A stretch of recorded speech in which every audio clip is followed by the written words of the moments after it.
네, 금융위원장입니다. 금융시장 비상대응 상황 보고 드리겠습니다. 첫째, 국내 금융시장 동향입니다. 주식시장 살펴보면 국내 증시는 높은 변동성을 지금 나타내고 있습니다. 그 이유는 중동 상황 불확실성에 따른 위험 회피 심리, 특히 그간 높은 상승세에 따른 차익 실현 수요 등이 주요 요인입니다. 그 작은 글씨를 보시면 금년도에 2월까지 주요국 중에 우리나라 증시가 제일 많이 올랐습니다. 48.2% 올랐고요. 그러다 보니까 지금 사태 이후에 18.4%가 빠졌습니다. 근데 다른 나라들도 보면 대만 같은 경우 22.3% 올랐는데 7.3%가 빠졌고요. 일본 같은 경우는 16.9% 올랐는데 7.8%가 빠졌습니다. 미국 같은 경우는 0.5%밖에 안 올라서 0.9% 빠진 그런 모습이 되겠습니다. 수급을 살펴보면 외국인과 기관이 매도세를 주도하고 개인이 받아주는 모습입니다. 외국인은 3월 3일 큰 폭의 순 매도세를 보였지만 어제 3월 4일은 장 막판 저가 매수하면서 순 매수로 전환했고요. 아침에도 보니까 9시 45분 정도 보면 계속 외국인도 다시 계속해서 순 매수로 전환된 상황입니다.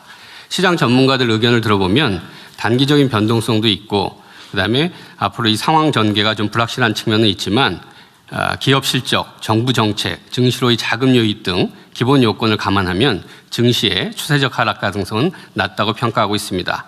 밑에 박스를 보시면 어제 제가 증권사 리서치 센터장들이랑 의견 수렴을 했는데 결국 중동발 이 대외 충격 요인, 외부 요인에도 불구하고 그간 우리 증시 상승을 견인했던 밸류에이션, 기업 실적은 바뀐 게 하나도 없다. 밑에 구체적인 숫자를 보시면 영업이익 전망한 걸 보면 작년에 코스피 상장사가 우리나라 같은 경우 274조 원의 영업이익을 냈는데 금년의 예상이 550조 원입니다. 그리고 특히 반도체, 삼성전자나 SK하이닉스는 작년에 90조 원인데 금년에 311조 원이고 예상할 때마다 최근에 400조 원까지 나오고 예상할 때마다 기업 실적이 계속 높아지는 상황입니다.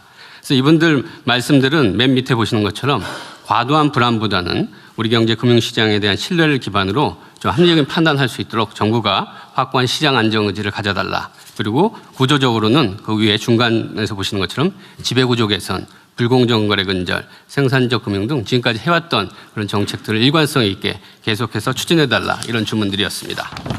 네, 다음 페이지 채권시장 보겠습니다. 채권시장은 중동 상황에 따른 유가 급등으로 인플레이션 우려가 부각되면서 금리가 전반적으로 상승하고 있는데요. 아침에 오전에 보면 살짝 금리가 좀 빠지는 그런 모습입니다. 외환 같은 경우도 안전자산 선호에 따른 글로벌 강달러 흐름, 외국인의 증시 순매도 등으로 환율이 큰 폭 상승해서 어제 같은 경우는 1,476원이었지만 지금 오전에 보면 한 1,460원대로 다시 또 안정세 하락한 그런 모습입니다. 그간에 대응한 모습을 보이면 사태 발발 이후 바로 관계기관 합동 금융시장만 구성해서 24시간 모니터링 체계를 구축했고요. 제가 직접 금융시장 점검회의 세 차례 주재해서 선제적인 시장 안정 메시지를 발표하고 100조 원 플러스 알파 규모의 시장 안정 프로그램 적극적으로 운영하겠다. 그리고 중동 상황 관련 피해 중소기업에 대한 20.3조 원의 정책금융 지원 프로그램도 마련해서 발표한 바 있습니다. 앞으로의 대응 방향입니다. 앞으로 이 불확실성이 계속 크기 때문에 최고 상태의 경각심을 가지고 중동 상황 관련 금융시장 안정과 실물 경제 영향 최소화에 만전을 기하겠습니다. 중동 상황이 장기화될 경우라든지 여러 가지 상황들을 봐가면서 지금 100조 원 플러스 알파 시장 안정 프로그램도 더 규모가 확대할 필요가 있으면 확대하도록 하겠습니다. 그리고 시장 불안감에 편승한 가짜뉴스 유포 등 시장 교란 행위를 면밀히 감시하고 적발 시에는 무관용으로 엄단하도록 하겠습니다. 그리고 국민권의 중동 상황 피해 중소기업에 대한 자금 지원의 경우에는 그 은행권에서 담당자들이 적극적으로 할 수 있도록 면책까지 적용해서 적극적인 지원을 유도하도록 하겠습니다. 이상 보고 마치겠습니다. 네, 준비를 잘하고 계신 것 같아서 다행입니다. 전체적으로 보면 이게 시장이라고 하는 게 그 심리에 많이 좌우되는데 어쩌면 이번이 좋은 기회일 수도 있죠. 우리 옛말에 그런 말 있잖아요. 자빠진 김에 쉬어간다고. 주식시장도 어쩌면 너무 계속 상승만 해왔기 때문에 사실은 조정을 하면서 가야 탄탄한데 너무 조정 없이 일방적으로 상승만 2배가 넘게 하는 바람에 사실 매우 불안정한 측면이 좀 있었죠. 근데 이번 기회에 어쩌면 좀 단단하게 다져지는 측면도 있어 보이고 좀 조정이 필요한 조정을 겪어서 오히려 기회윤이 될 수도 있겠다는 생각도 듭니다. 넘어진 김에 쉬어간다는 얘기처럼 사실 이제 국제 유가 문제 또는 원유 조달 문제는 앞으로도 계속 반복될 수 있는 일이고 과거에도 반복됐던 일이죠. 그래서 이번 기회에 재생에너지로 전환을 좀 신속하게 대대적으로 좀 하는 게 어떨까 싶어요. 좋은 기회 아닐까 싶습니다. 좀 에너지부에서도 뭐 열심히 하고는 있을 텐데 우리나라도 이제 화석연료 의존도를 최소한으로 좀 내리고 재생에너지 비중을 계속 높여야 되잖아요. 근데 이 실제로는 좀 쉽지가 않은 상태죠. 특히 송전망 부족 때문에 저 서남 해안 쪽의 재생에너지는 생산 여력이 있는데도 지금 제대로 쓰지 못하는 상황 아닙니까?